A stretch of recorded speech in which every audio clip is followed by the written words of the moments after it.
एक ही समय है। दो सना कैसे पता चला तुम्हें? मतलब एक तो जो आपके पास बैठी है और एक हमारे साथ जो ज्वाइन करती है। चलो बढ़िया है भाई। चलो ठीक है, करो ये 7 और 8 क्वेश्चन करो, सब लोग पढ़ो, फिर मैं जैसे पूछते जाऊंगा जवाब देते जाना। साफ नहीं दिख रहा है। साफ नहीं दिख रहा, ऐसे कैसे हो सकता है?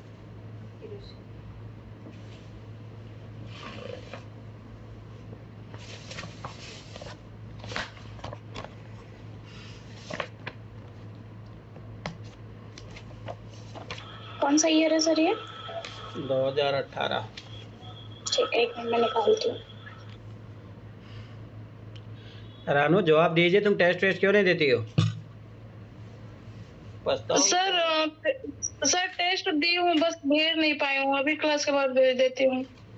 तुम पिछली बार भी यही बोली थी, रात तक वो कभी सबमिट नहीं हुआ है मेरे पास तुम्हारा। नहीं सर, अभी सर देती हूँ।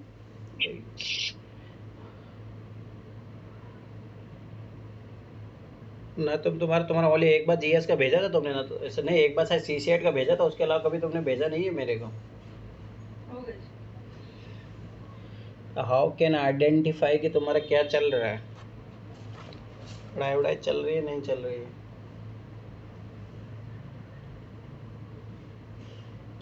हो गया सबसे? सर दिख नहीं रहा। क्या बात कर रहे हो? सभी को नहीं दिख रहा है या नगीना को नहीं दिख रहा? बताओ रे। सर दिख रहा तो है, ब्लर है लेकिन। ब्लर कैसे आ सकता है? वाईफाई तो।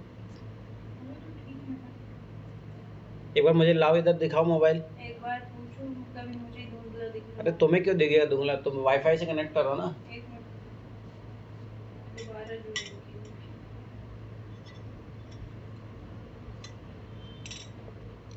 अरे सभी को धुंधला दिख रहा है क्या? बताओ। दिख रहा है मुझे तो। नहीं सर, मेरे को तो साफ दिख रहा है। साफ ही तो है। मेरे चश्मे साफ है। हे भगवान, क्या ही करोगे।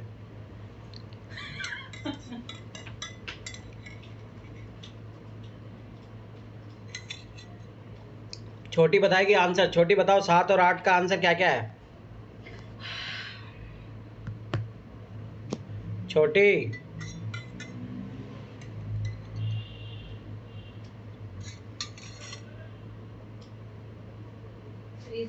अरे कहाँ गायब हो जाते हो तुम लोग?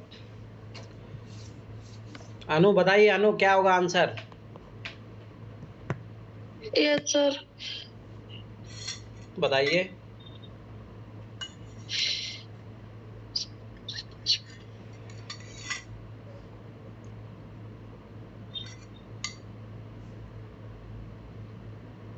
सर 7 का तो डी होगा। 7 का डी होगा, ठीक है।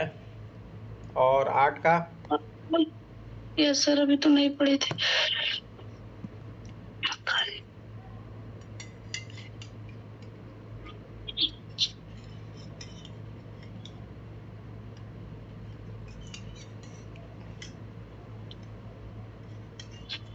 सर ए। 8 का ए है। नगीना तुम बताओ। सर दोनों में ए है। अच्छा, सना तुम्हारा क्या है? देखो सर, आंसर बताना है कि सर मैं वो बता दूँ।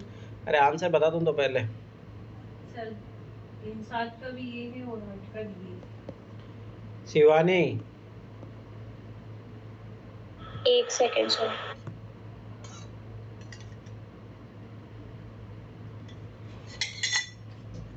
सर है ना, 8 का तो ए होगा। और 7 का?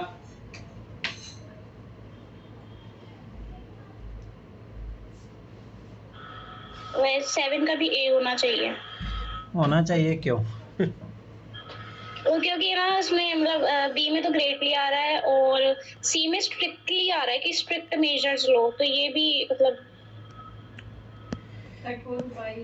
छोटी छोटी छोटी बताओ। 7th का ए है हाँ। और 8th वाले का बता रही। अच्छा, इसका भी ए ही आएगा। अनु तुमने डी क्यों बताया 7 का, ये बताओ मुझे एक बार। सर मुझे बताइए, अगर मान लो कृषि समुदाय अगर मान लो अन्य व्यवसायों को अपना लेगा, तो मुझे बताइए एग्रीकल्चर कौन करेगा? सर विकल्प के रूप में,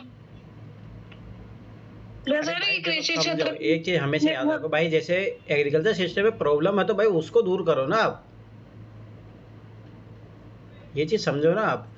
तो ये देखो एक क्यों आंसर है, कृषि क्षेत्र की समृद्धता भारत के लिए क्रांतिक महत्व की है, इंपॉर्टेंट तो है ही, स्वाभाविक सी बात है।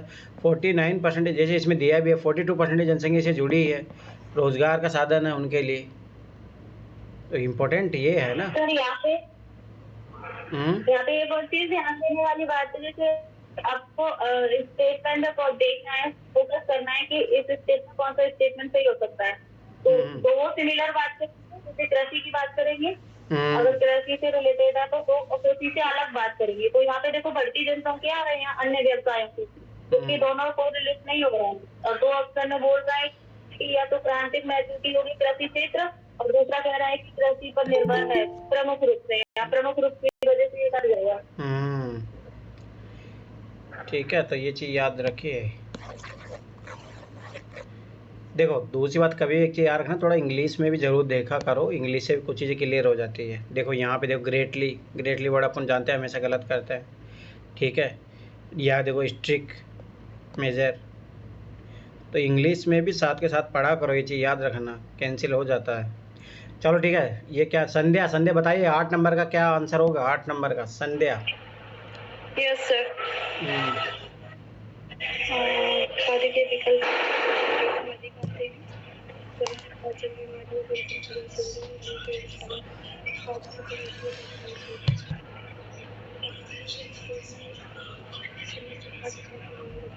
Sir option A. एक क्यों होगा ये बताइए?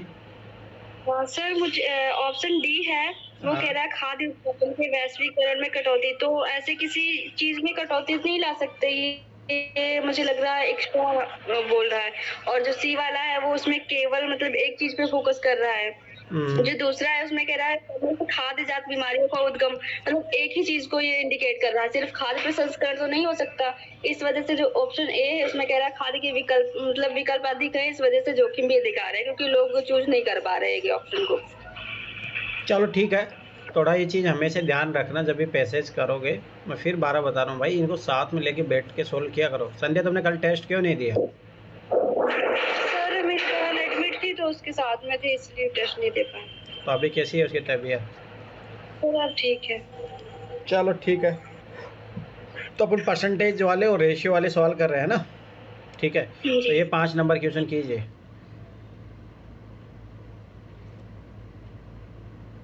रेशियो का ही क्वेश्चन है ये, करो इसको 5 नंबर क्वेश्चन को।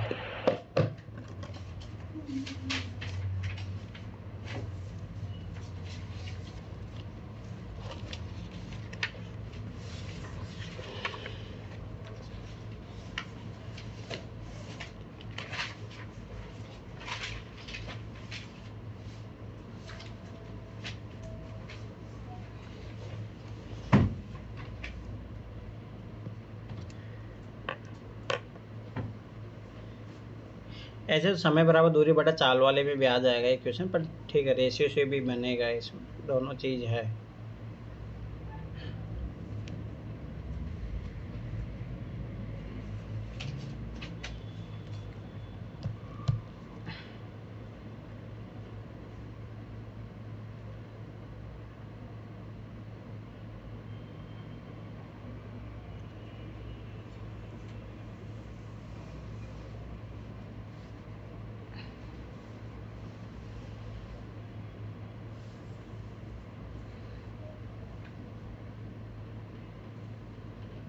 स्पीड बढ़ाओ अपनी, अब ऐसे कैसे काम चलेगा, जो कि क्वेश्चन तुम लोग इतनी बार कर चुके हो।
अरे क्या हुआ नहीं क्या?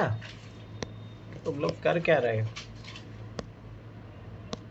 देखो इधर, देखो नीचे दिए गए ग्राफ में ए और बी दो वाहनों के वेग का आलेख ग्राफ है। ठीक है, वेग इधर दिया है, इधर टाइम लिया हुआ बताया गया है। सरल रेखा ओ की पी ये वाली रेखा की बात कर रहा है। किसी भी क्षण में वाहन एक के वेग को दर्शाता है। ठीक है, जबकि क्षैतिज सरल रेखा सी के डी ये वाला वाहन बी को दर्शा रहा है, वेग को दर्शाता है। चित्र में डी वह बिंदु है जहाँ पी से क्षैतिज रेखा एल पर एक सी के डी लंब इस प्रकार मिलता है कि पी डी बराबर 1/2 एल डी है। तो मतलब इसका जस्ट हाफ है, एल डी का हाफ है ये पी डी, ये मान के चलो। ठीक है, अब ध्यान से समझना, समय अंतराल ओ एल में ये वाला टाइम पीरियड है, वाहन ए और बी वाहन द्वारा तय की गई दूरियों के बीच का अनुपात क्या होगा? तो समय बराबर दूरी बटा चाल।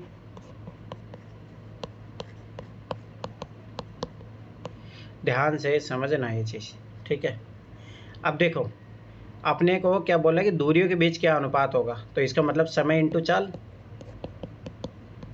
अब देखो दोनों के लिए समय तो सेम है ओ एल, तो देखो जैसे मैं पहले वाहन ए के लिए लिख रहा हूँ, ध्यान से समझना, और अनुपात वाहन बी, तो समय तो स्वाभाविक सी बात है दोनों के लिए ओ एल है, तो यहाँ पे भी ओ एल आ जाएगा इंटू यहाँ पे भी ओ एल आएगा इंटू। ठीक, अब देखो चाल, ठीक है ध्यान से समझना, चाल हमेशा जो दिखाती है वो एरिया को ऑक्यूपाई जितना करता है उसको दिखाती है। अब देखो ये एरिया है, ये ए का है, तो ये क्या त्रिभुज बन रहा है, तो त्रिभुज का क्षेत्रफल निकालते हैं तो क्या होता है बताओ रे? त्रिभुज का क्षेत्रफल पता है?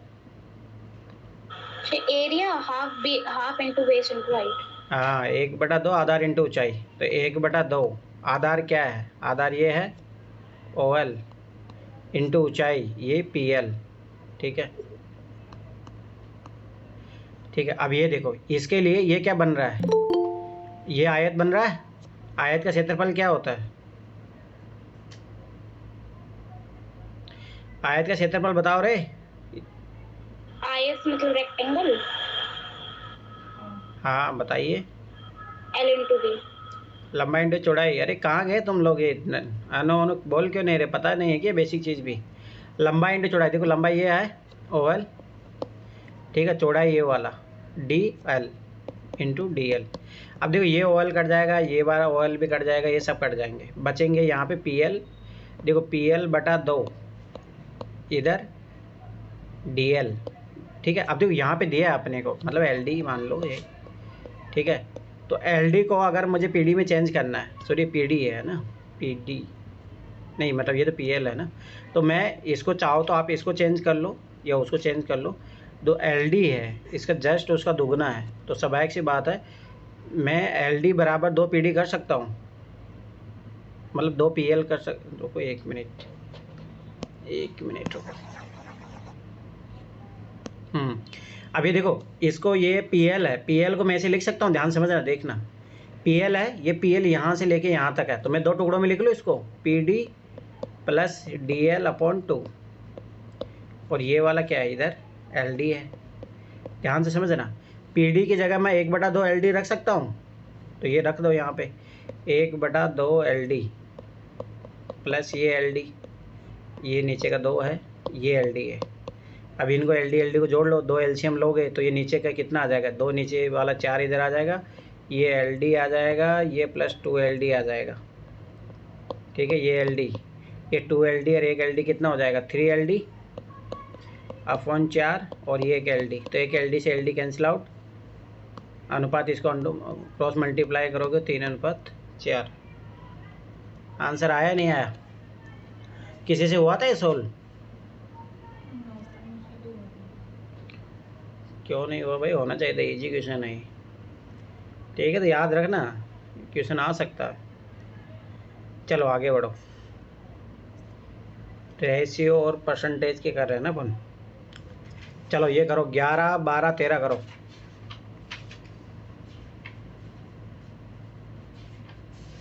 करो, ये अच्छा क्वेश्चन है। अब तो नहीं आएंगे इस टाइप के क्वेश्चन, 2018 में पूछ लिया, 2018 के बाद में देखना, 2018 के बाद में नहीं है क्वेश्चन एक भी चित्र वाला डायग्राम वाला। क्योंकि पहले क्या होता था कि ब्लाइंड वालों के लिए पेपर अलग बनता था, तो इसीलिए पूछ लेता था वो, परंतु अब नहीं, अब दोनों सेम ही पेपर बनता है, तो इसीलिए अब तो नहीं पूछता है इस टाइप के क्वेश्चन, जहाँ मैप वैप दे देता है। और अमित, कहाँ तुम ना तो टेस्ट देते हो, तुम्हारा बहुत बुरा हाल है अब की बार। कौन सी दुनिया में रह रहे हो तुम? आज तक तुमने एक भी टेस्ट सबमिट नहीं किया है मेरे को कंप्लीट। भगवान ही मालिक है तुम लोगों का।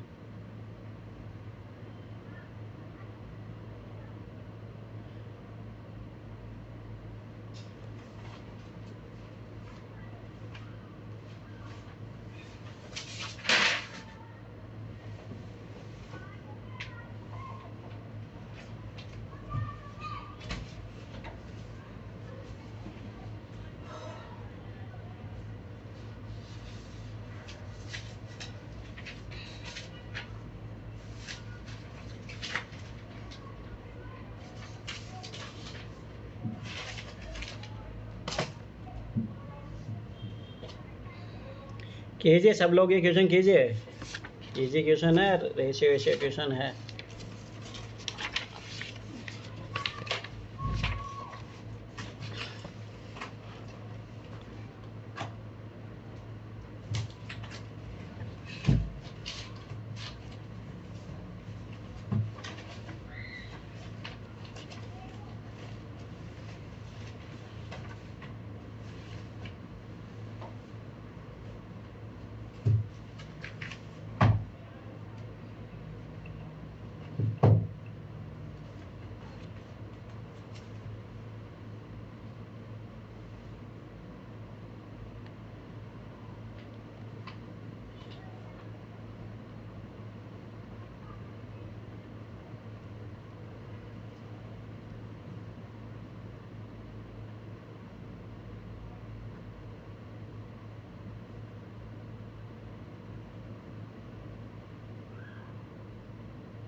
हो गया सर। हो गए तीनों? हाँ। और किसी से हुआ? क्या आंसर आ रहा है शिवानी तुम्हारा? 11, 12, 13 का बताइए फटाफट। 11 का तो मेरा 19 आ रहा है, सी वाला। और 12 का मतलब मेरे को कंफ्यूजन है, तो 50,000 हो सकता है, 55 के आसपास तो मेरा आ रहा है, 55,000 के आसपास। तो फिर और 55,000 के 13 का, आसपास आ रहा, तो एक ही तो ऑप्शन है 55,000 का। तो हाँ हाँ, और 13 वाले का 1:1। गलत। देखो चलो इधर देखो, वर्ष के प्रथम 3 माह में, 3 माह देखो, ये कुंडली है, ये जो इसको रिप्रेजेंट कर रहा है, ये चादर है, ये कतरन है। अब देखो ध्यान से समझना है, जनवरी फरवरी मार्च, तो वर्ष के प्रथम 3 माह में चादर शीट, चादर मतलब ये वाला, चादर शीट का स्टील का आयात और कुंडली स्टील के आयात से कितना अधिक है, कुंडली वाला कौन सा है? ये वाला खाली वाला। तो इसको जोड़ो, देखो ध्यान समझना, लमसम में लेना पड़ता 40 है। देखो ये 40 प्लस यहाँ से देखो 37 ले लो इसको, ठीक है। और ये लगभग कितना 36 के समथिंग है। तो इसको जोड़ोगे 7 6 13, 80 लगे 1 4 4 8 8 3 11, 113 हो गया। इनका जोड़ो आप, कुंडली का जोड़ो, देखो ये 30 का है, ये लगभग लगभग कितना 32 है, ये 34 है। तो 30 32 और 34, 4 2 6 3 3 9, 96 96 माइनस करोगे 13 में से 6 गया तो कितना बचा 7, 10 में से 9 करेंगे तो 1 17 के समथिंग आ रहा है। तो अपने लमसम लिया है तो स्वाभाविक सी बात है ये बस 17 तो कंफर्म आ ही रहा ना, मतलब ये हो सकता है अपन ने यहाँ पे ग्राफ में थोड़ा बहुत इधर उधर किया हो, तो आंसर तो स्वाभाविक सी बात है ये तो आएंगे नहीं, क्योंकि 15 ज़्यादा तो आ ही रहा, 23 तक तो पहुँच ही नहीं रहा किसी हालतों से। समझ में आया? जोड़ बाकी करना, कुछ भी नहीं करना इस क्वेश्चन में। अब आगे देखो, थोड़ा यहाँ पे ग्राफ अच्छे से रीड करोगे तो एग्जैक्ट आंसर भी आ रहा है, ऐसा कोई नहीं। अब देखो 6 माह की अवधि के दौरान आयात किए गए चादर, ये ठीक है, स्टील का सन्निहित कुल मूल्य क्या था? कुल मूल्य देखो ध्यान से समझना, $1 का यहाँ पे दिया है ये, तो इनको सबको जोड़ो और इनको गुणा कर दो 256 से। जोड़ने पे कितना आ रहा शिवानी तुम्हारा? 217 आया होगा, ठीक है। 217 को आप 256 से गुणा करो, 215 आ रहा था मेरा। हाँ मतलब लमसम मुश्किल समथिंग, कोई दिक्कत नहीं, ठीक है। देखो 217 है, अब ध्यान से समझ रहा, कभी भी जब इस टाइप का गुणा करो आप, तो देखो इसको बढ़ा लो 220 कर लो, इसको 250 कर लो, समझ में आया? ऐसे किया करो गुणा, जब बड़ी संख्या आए तब तो लमसम में डाटा आ जाता है। देखो 25 25 दूना 50, 5 25 दूना 50, 55 55,000 समथिंग कहाँ आ रहा है? आ गया आंसर। कभी है ना, अब ये बच्चों की तरह एक एक गुणा मत करने लग जाना, उसको 217 इंटू 256 आया तो एक एक गुणा करे हो, पागल हो क्या? IAS अधिकारी बनना ना कि SSC का। समझ में आया? ये चीज़ समझो, SSC का एग्ज़ाम नहीं है ये। SSC एग्ज़ाम होता ना तो एग्जैक्ट पूछता आपसे वैल्यू, ये चीज़ हमेशा याद रखो। IAS का एग्ज़ाम दे रहे हो तो IAS के अकॉर्डिंग सोचा करो भाई, ठीक है। आगे देखो, वर्ष के प्रथम 3 माह में आयाती चादर, ठीक है, स्टील और कतरन स्टील का सन्निहित अनुपात क्या है? तो सन्निहित अनुपात पूछा है तो देखो ध्यान से समझना, वही इसका 3 महीने जोड़े तब कितना आया था? 40 112 कुछ आ रहा था, 113। हाँ 113 आएगा, सही है। अब ये इसका जोड़ो, स्टील का 110 110 नहीं 110 ज़्यादा आ रहा है, तुम गलत जोड़ रही हो। 110 नहीं आ रहा, कुछ गलत जोड़ी, देखो ध्यान से देखना। ये लगभग कितना है 32, ये लगभग कितना है 34, और ये कितना है? ये भी इतना ही है जस्ट। तो 32 32 और 34, 4 2 6 2 8 3 3 9, 98 आएगा। कहाँ जोड़ रही हो शिवानी तुम? अब देखो 98 का अगर भाग दोगे तो स्वाभाविक सी बात है 1.1 से तो ज़्यादा आएगा ना, ठीक है। अरे अपने को पता है, देखो कितना बचा आखिरी में 15 15 जीरो लगाओगे 150, फिर भी एक बार ही जाएगा, तो लगभग 1.1 के समथिंग आ रहा है ना वैल्यू, तो ये अपना आ गया आंसर। अरे समझ में आया? और उस दिन कोई मेरे को पूछ रहा था ना, अब ध्यान समझो, चलो मैं इसका आगे बता देता हूँ। अब देखो अब इसमें 98 का भाग दोगे आप, तो यहाँ पे 1.1 आ गया था, फिर 1 आ जाएगा, एक बार जाएगा, फिर अब देखो यहाँ पे कितना बच रहा 52, अब 52 फिर जीरो लगेगा, फिर इसका भाग दोगे 98, तो 98 का भाग दोगे ना कितनी बार चला जाएगा? यहाँ पे 5 बार जाएगा। तो यहाँ पे देखो 5 आया, तो मैंने कितनी बार बोला, जब यहाँ पे 5 आता तो इसको एक अंक बढ़ा सकते हो आप, ये दशमलव का होता है, जब मैंने NCERT पढ़ाया तब भी बताया था।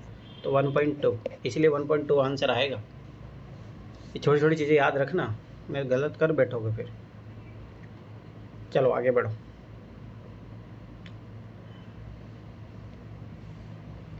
ये सब क्वेश्चन कर चुके हैं जो करने वाले हैं, अभी रेशियो और परसेंटेज कर रहे हैं अपन,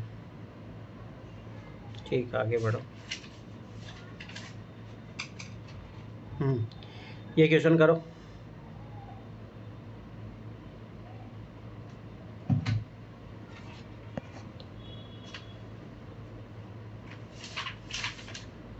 – 41 42 दोनों करो।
हो गए सर। दोनों हो गया। हाँ, एक सेकंड। और किससे हुआ? फर्स्ट फर्स्ट वाला हो गया, सेकंड कर रही हूँ। करो, फास्ट करो।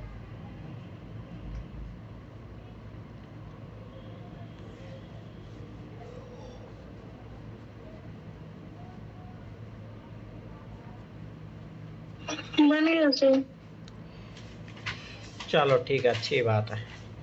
अभी तो देखो 41 देखो, किसी परीक्षा में पास होने के लिए एक विद्यार्थी को 40% अंक चाहिए। याद करो, इस टाइप के क्वेश्चन पहले भी कर चुके हैं।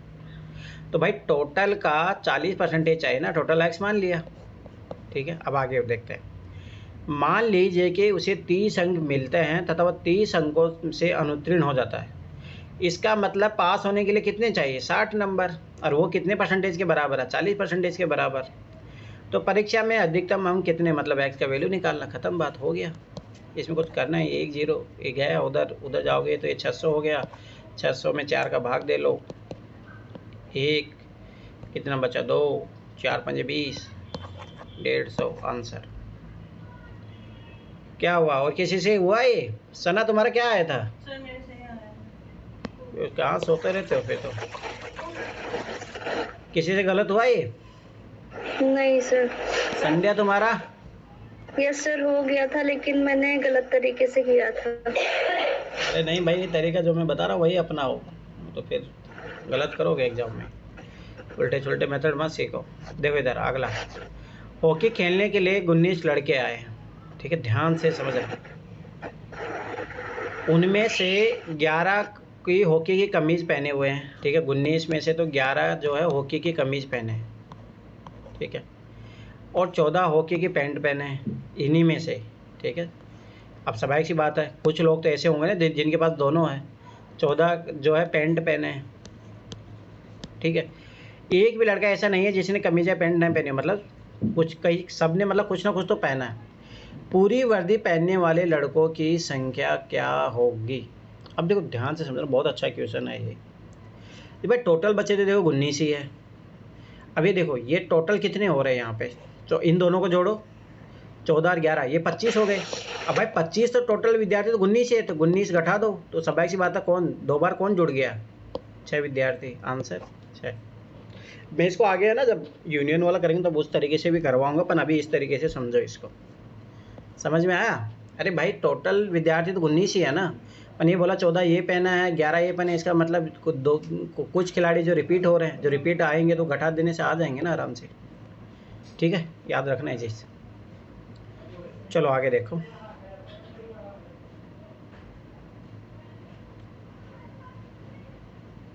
ये सेलिंग वाइलिंग प्राइस पे करेंगे।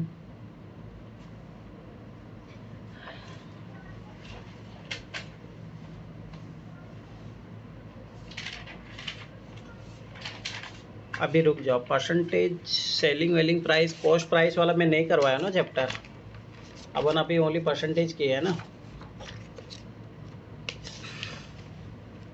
अभी रहने दो इसको, कॉस्ट प्राइस वाला वो करेंगे अलग से, एक चैप्टर है वो।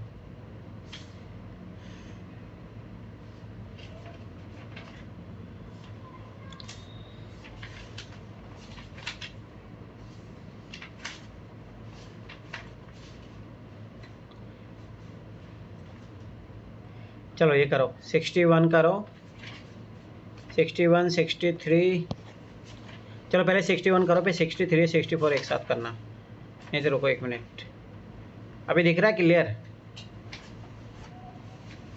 61 63 और 64 करो। देखो इसमें जीएस वाली ट्रिक लगेगी, ध्यान से करना, जीएस वाली ट्रिक लगती है, जहाँ स्टेटमेंट बना देता ना याद रखना, जीएस वाली ट्रिक लगेगी, चाहे मैथ हो कुछ भी है, वो ये लगाना आना चाहिए ट्रिक।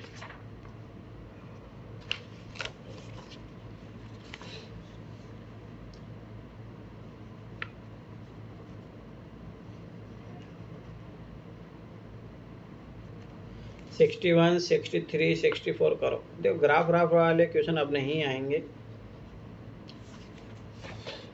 फिर यूपीएससी को 2 पेपर बनाने पड़ जाएंगे।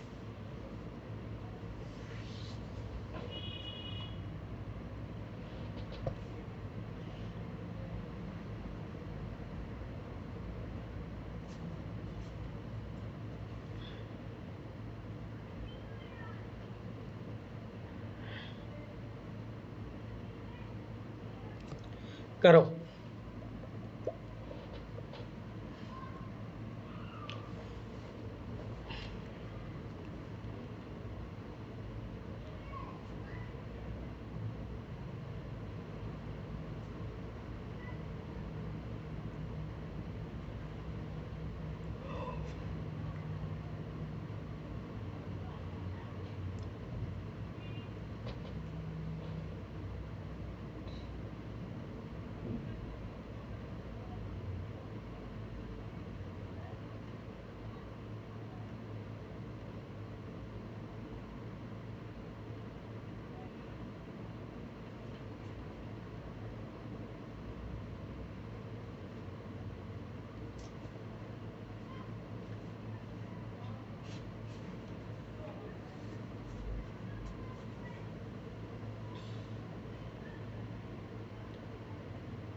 क्या हुआ, नहीं हुए?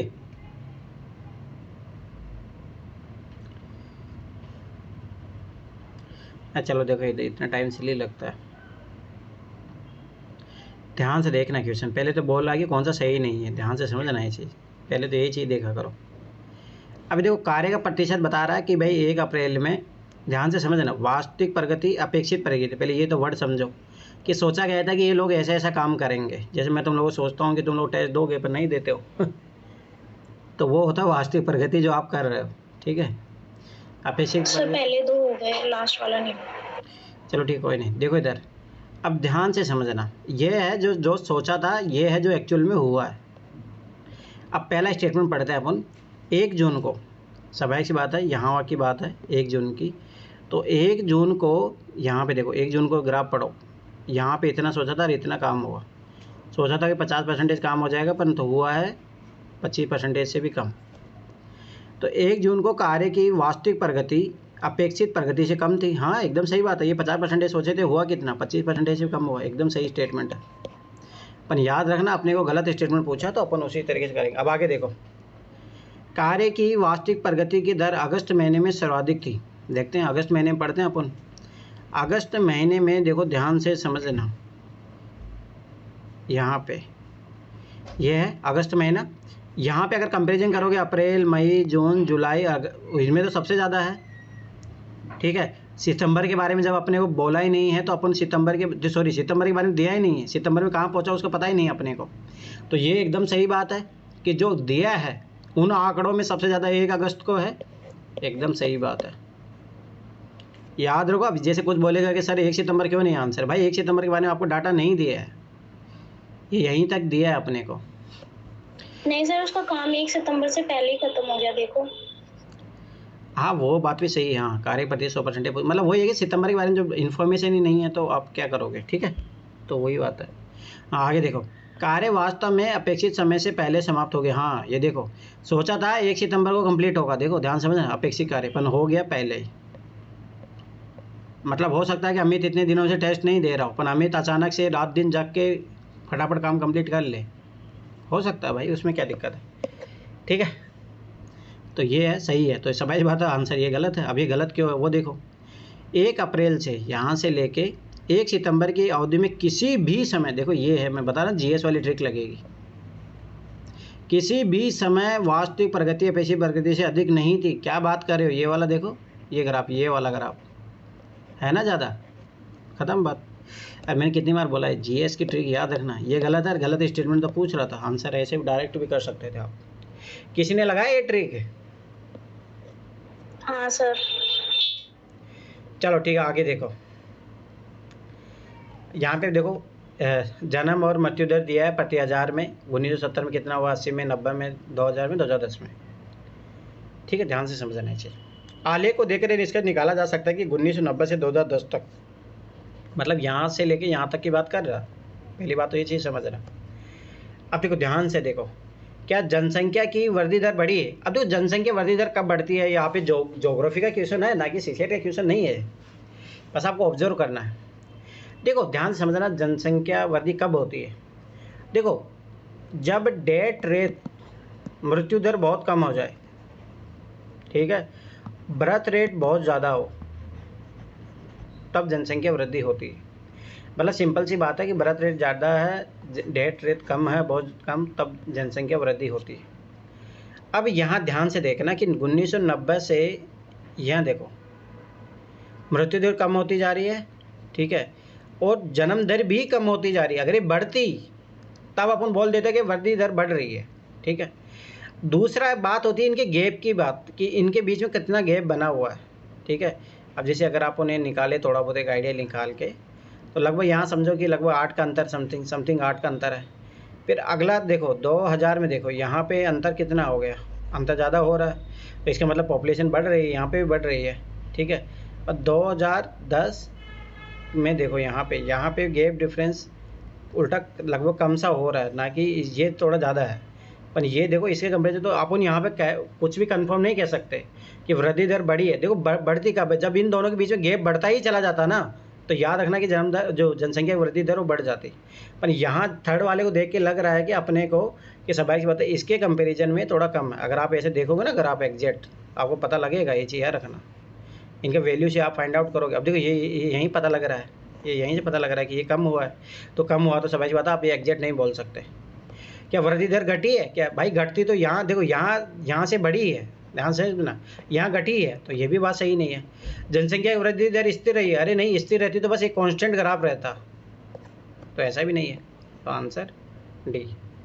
मतलब क्या हुआ, देखो यहाँ बढ़ी है पर यहाँ कम हुई है, ठीक है, इसलिए डी आंसर आएगा। अब देखो अगला क्वेश्चन बहुत अच्छा क्वेश्चन है, इसमें ट्रिक लगेगी, आराम से ध्यान से देखना कौन सी ट्रिक लगेगी। देखो ऊपर दिए गए आलेख के संदर्भ में 1970 को आधार वर्ष मानकर निम्नलिखित कथनों पर विचार कीजिए। अब 1970 को आपको आधार वर्ष मानना है। अब देखो 35 वर्षों के 50 जनसंख्या स्थिर हो गई है। थोड़ा इस ग्राफ को मुझे क्लियर करने दो, फिर देखो अपन ना, मेरा मानना चाहिए डाटा एनालिटिक्स, अगर देखो यूपीएससी सिलेबस चेंज होगा ना, इसी टाइप के क्वेश्चन जुड़ेंगे आगे जाके, मतलब ऐसे सब्जेक्ट जुड़ेंगे जहाँ डाटा एनालिटिक्स करना आना चाहिए आपको, ग्राफ को देख के समझना आना चाहिए। देखो 35 वर्षों के पश्चात जो है, 35 वर्षों के 50 जनसंख्या स्थिर हो गई है। मुझे बताओ जनसंख्या स्थिर होने का मतलब क्या होता? जन्म दर और मृत्यु दर में गैप समान होता, पर ऐसा कुछ दिखा है अपने को? यहाँ देखो बढ़ रहा है, कम हो रहा है, तो ये तो गलत है, ठीक है। पहला जैसे गलत गया तो अपने ये ऑप्शन गए काम से। अब इसे ये क्या पता लगा, चौथा ऑटोमेटिक सही हो गया। चौथा सही है, 35 वर्षों के बाद जन्म दर स्थिर हो गई है। 35 वर्षों के बाद, हाँ यहाँ देखो, यहाँ पे अब ये एग्जैक्ट आगे यही बना हुआ। अगर 70 से 75 वर्ष 35 वर्ष जोड़ोगे तो कितना होगा? 70 में 35 जोड़ोगे तो कितना होगा? 2005। हाँ इसके बाद में देखो, यहाँ पे देखो सेम है, ठीक है, तो ये बात तो सही है। अब आगे देखो तीसरा, दूसरे में कौन सा सही होगा, ध्यान से देखना। 35 वर्षों के 50 जनसंख्या वृद्धि दर स्थिर हो गई है। वर्षों के 50 जनसंख्या वृद्धि दर, जनसंख्या स्थिर नहीं होती है कभी भी, हमेशा एक चीज़ याद रखना। अब दो एक चीज़ नोटिस करना, इन दोनों में से एक जरूर ऑप्शन आंसर होगा।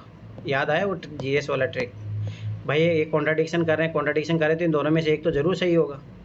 देखो जनसंख्या स्थिर कब होती है?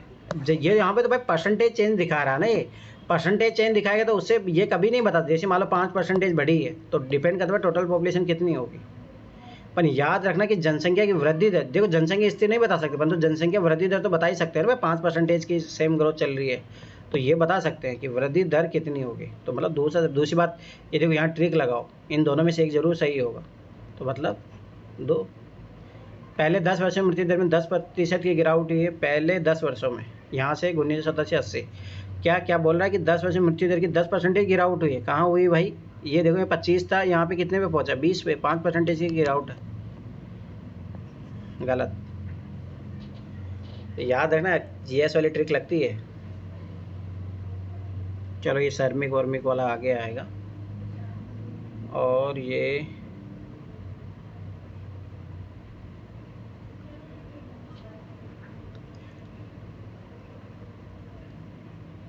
चलो एक ये क्वेश्चन करो 67, ये अच्छा क्वेश्चन है। 67 क्वेश्चन करो सब लोग।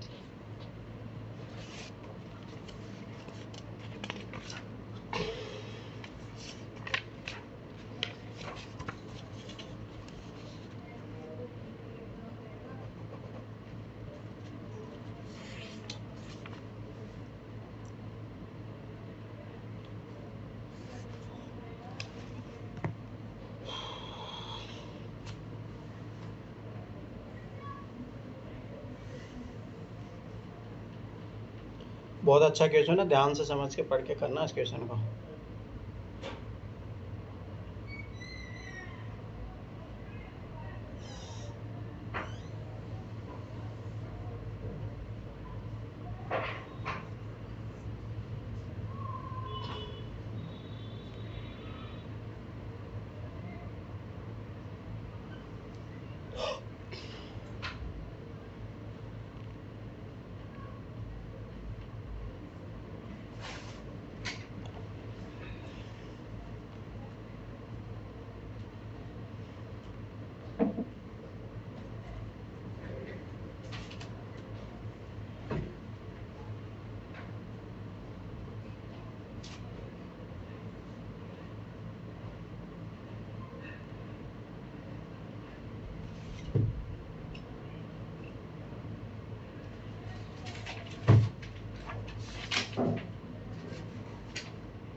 क्या हुआ किसी से?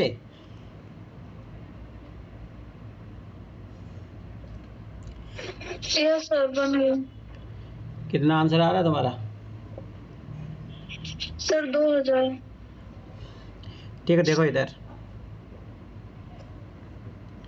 देखो, चित्र क्रमशः ए और बी में किसी उत्पाद की निर्माण लागत और प्रेक्षेपित बिक्री दिखाई गई है। ठीक है, बेचे गए अदों की संख्या और प्रति अदद मूल्य है। यहाँ पे विनिमित अदों की संख्या। ये ग्राफ गायब हो रहा है, 1 मिनट को।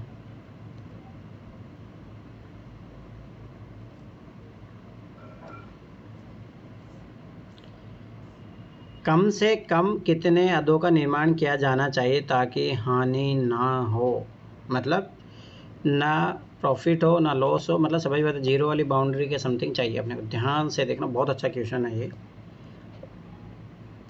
अब देखो, अब स्वाभाविक सी बात है कि आपको यह है विनिमित अदों की संख्या, ये बेचे गए अदों की संख्या। एक बार इंग्लिश में पढ़ो, इसमें क्या दिया है। हाँ, मैन्युफैक्चर मतलब बने हुए, और आप ये बने थे इतना और उनकी उत्पादन लागत इतनी थी, और ये बेचे गए हैं जिनकी जो है प्रति अदद मूल्य इतना। तो ऑप्शन देखना पड़ेगा अपने को ना।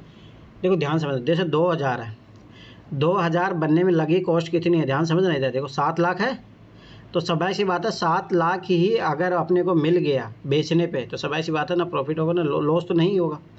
देखो 2000 बेचने पर 350, तो 2000 इंटू 350, 350 मल्टीप्लाई करोगे 4 पैंतीस दूना 70, 7 लाख आ गया, ख़त्म बात।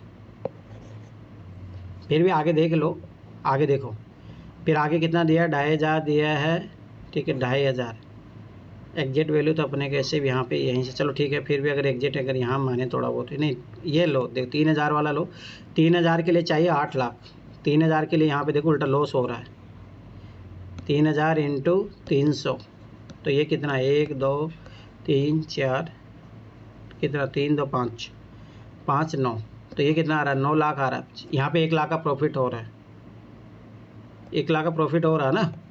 तो अपन अपने को चाहिए कि कम से कम कितने अदों का निर्माण किया जाना चाहिए, कम से कम, ताकि उसको, अब देखो 3,000 तो अपन ऑलरेडी 2,000 में उसको जस्ट एकदम फिक्स है 7.5 लाख, ठीक है। तो 3,000 भी नहीं होगा, 3,500 का तो यहाँ वैल्यू दिया ही नहीं है, तो वो निकाल ही नहीं पाओगे। देखो ये ऑप्शन तो फालतू का दिया है, ये चीज़ समझिए आप, ठीक है। 250 का आप थोड़ा बहुत देख सकते हो, थोड़ा बहुत यहाँ पे आइडिया लगाओगे, इससे भी देखो प्रॉफिट होगा। परंतु जस्ट आपको बोला कम से कम वैल्यू चाहिए, तो कम से कम वैल्यू आपको 2,000 में आ गया है। तो ये थोड़ा ध्यान रखना इस टाइप के क्वेश्चन।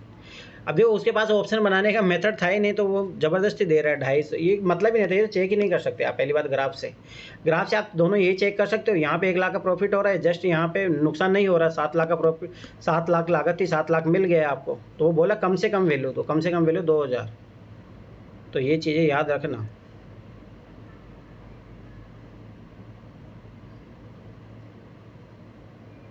सेवेंटी 71 क्वेश्चन करो, 71 क्वेश्चन, बहुत लंबा क्वेश्चन है परंतु करो, 71 करो सब लोग।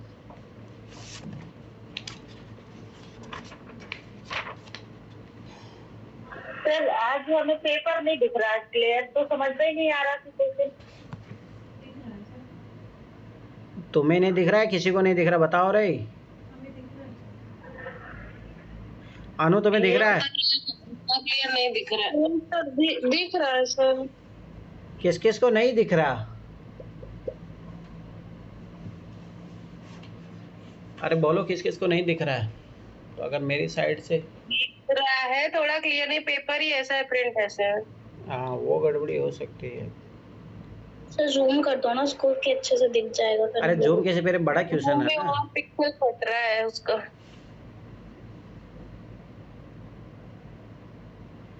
अपने फोन में खोल के रख लो ना पेपर, फिर उसको जूम करके कर लो। जूम तो ऐसे भी हो जाता है,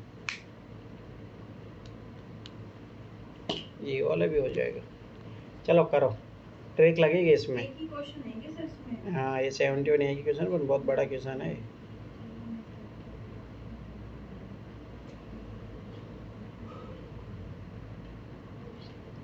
और आज थोड़ा बैठना, आज उसको कंप्लीट करेंगे, लगेगा थोड़ा टाइम।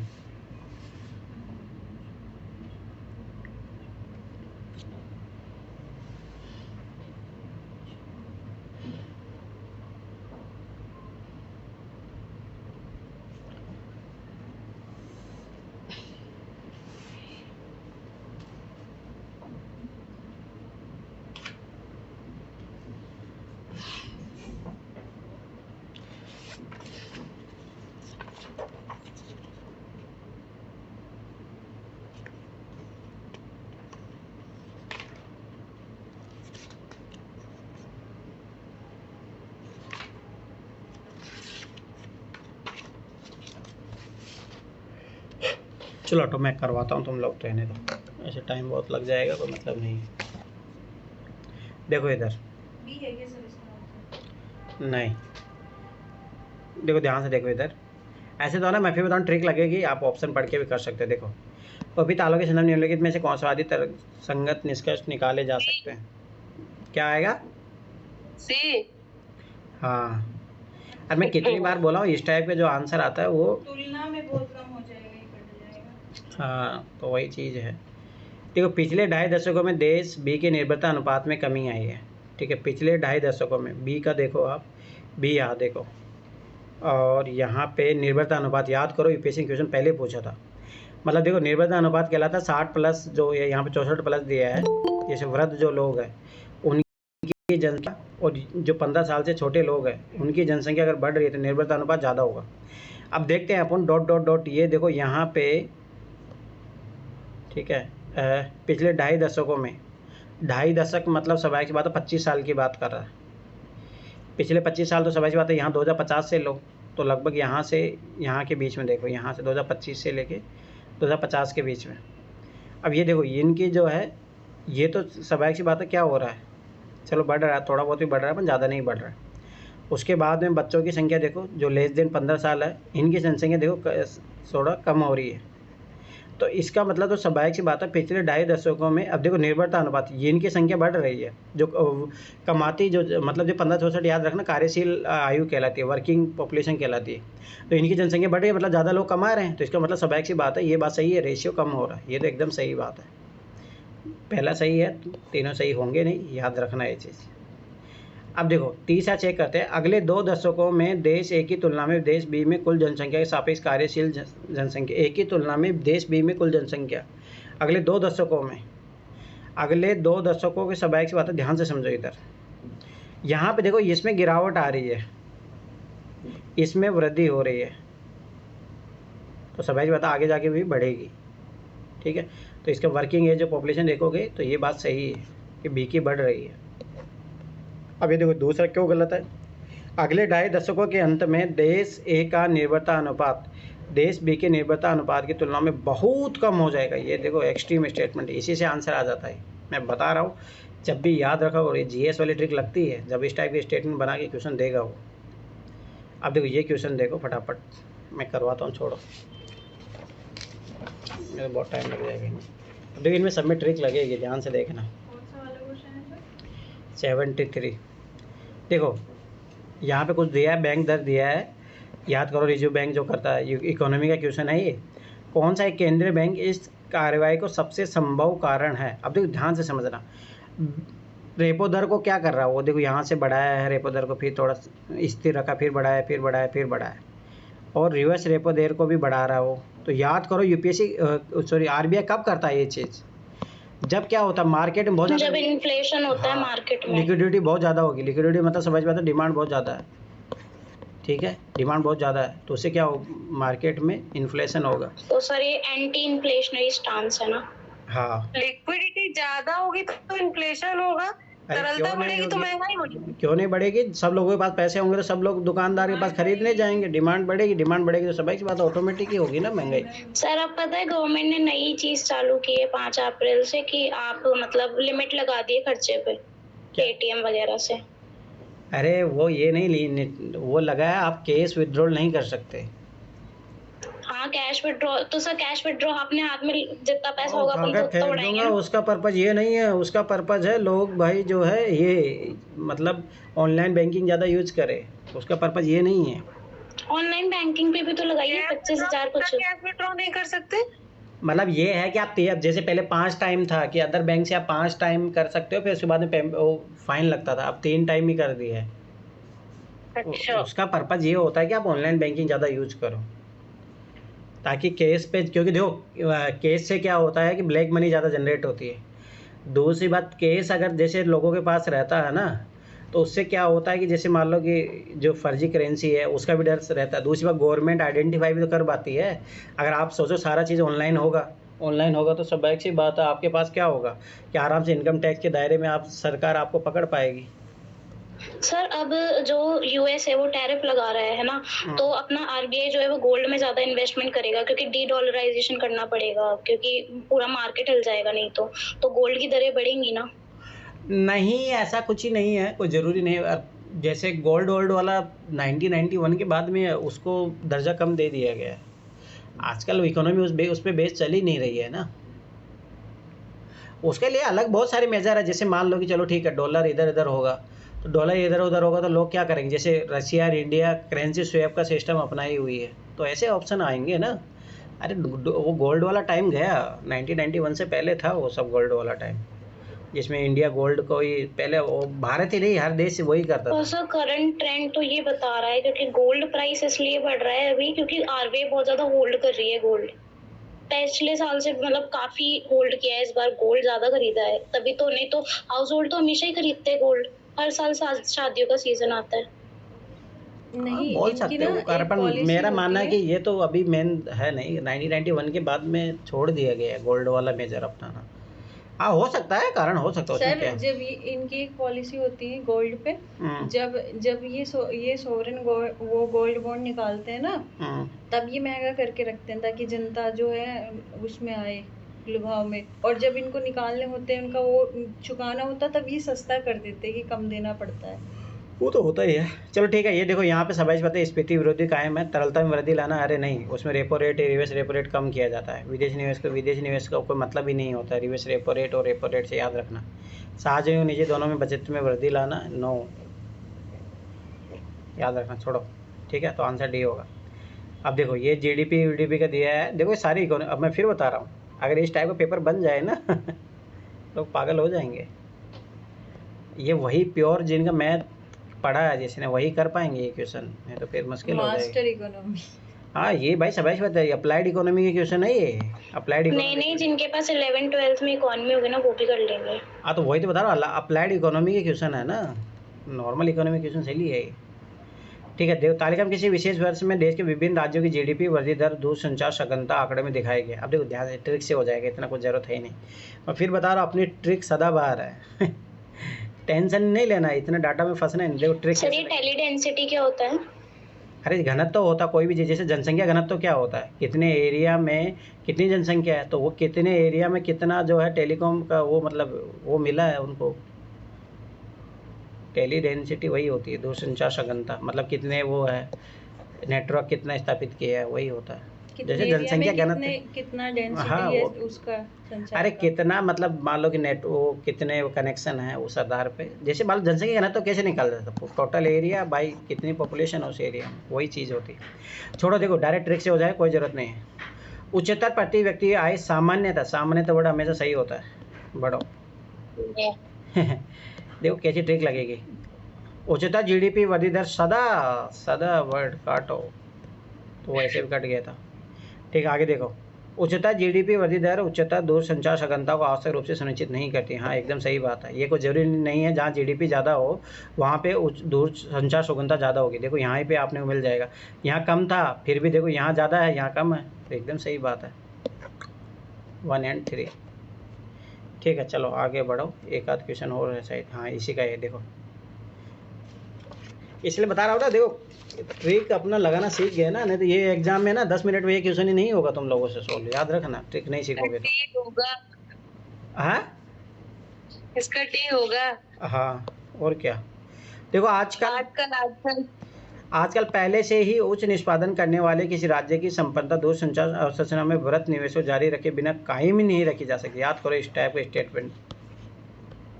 हम लोग का सीसेट ऐसे ही क्वालिफाई अरे तो भाई ये तरीके हैं, सीखने पड़ेंगे बहुत। आज दूरसंचार संगठनता किसी राज्य में व्यवसाय आर्थिक विकास को प्रोत्साहित करने के एक सबसे महत्वपूर्ण शर्त है। क्या बात कर रहे हो, ये जब यहाँ पे बोल रहा है कि भाई जीडीपी के अकॉर्डिंग नहीं आ रहा है, नहीं उससे प्रति व्यक्ति आएगा, आप आइडिया लगा पाओगे, कुछ भी आइडिया नहीं लग सकता, मतलब ये कंफर्म नहीं कह सकते। तो ये बोला कि आवश्यक कंडीशन है, अरे नहीं। ठीक है, आगे देखो, लास्ट क्वेश्चन है 76। देखो नीचे दिए गए आलेख दो दशकों की अवधि में हमारे कर राजस्व के संयोजकों, मैं फिर बता रहा हूँ आगे जाके यूपीएससी इसी टाइप का सब्जेक्ट जोड़ेगी, डाटा एनालिसिस, उसमें ऐसा ही काम करना होता है। तो क्या क्या निष्कर्ष निकाले जा सकते हैं, अब आ जाओ इधर, इसमें ट्रिक लग जाएगी आराम से। दी गई समय अवधि में समग्र कर राजस्व के प्रतिशत के रूप में प्रत्यक्ष करों में राजस्व में वृद्धि हुई है, जबकि अप्रत्यक्ष करों में राजस्व में कमी आई है। देखते हैं क्या ऐसा हुआ है। देखो अब इसमें देखो अगर आपको ये नहीं पता भाई डायरेक्ट टैक्स कौन से होते हैं, इनडायरेक्ट टैक्स होते हैं, आप ये क्वेश्चन कर ही नहीं पाओगे। सही स्टेटमेंट दिस और दिस नॉट वाला था ना। हाँ उससे भी गलत हो जाएगा वो। पर ये चीज़ समझो, पहली बात तो आपको डायरेक्ट टैक्स और इनडायरेक्ट टैक्स पता होनी चाहिए। यार हम देखो, कंपनी कर ये डायरेक्ट टैक्स होता है, ठीक है, व्यक्तिगत आयकर ये भी डायरेक्ट टैक्स होता है, सेवा कर कैसा होता है, इनडायरेक्ट, और सीमा शुल्क और डायरेक्ट होता है। और उत्पाद शुल्क इनडायरेक्ट, डायरेक्ट ही है। अरे इनडायरेक्ट होगा ना उत्पाद वाला, उत्पाद। और सीमा भी इनडायरेक्ट होगा सर। सीमा शुल्क बॉर्डर टैक्स क्यों?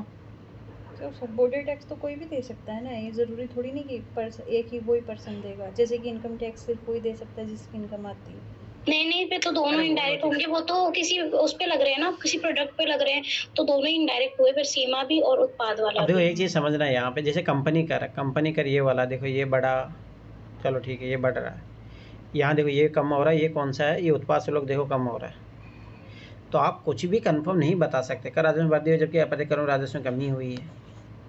उत्पाद शुल्क से प्राप्त राजस्व की प्रवृत्ति प्रदर्शित करती है कि दी हुई समय अवधि में निर्माण क्षेत्र का विकास ऋणात्मक रहा। उत्पाद शुल्क उत्पाद शुल्क तो भाई बढ़ रहा है, तो ऋणात्मक कहाँ रहा है भाई, पॉजिटिव रहा है, गलत। दोनों के दोनों ऑप्शन याद रखना।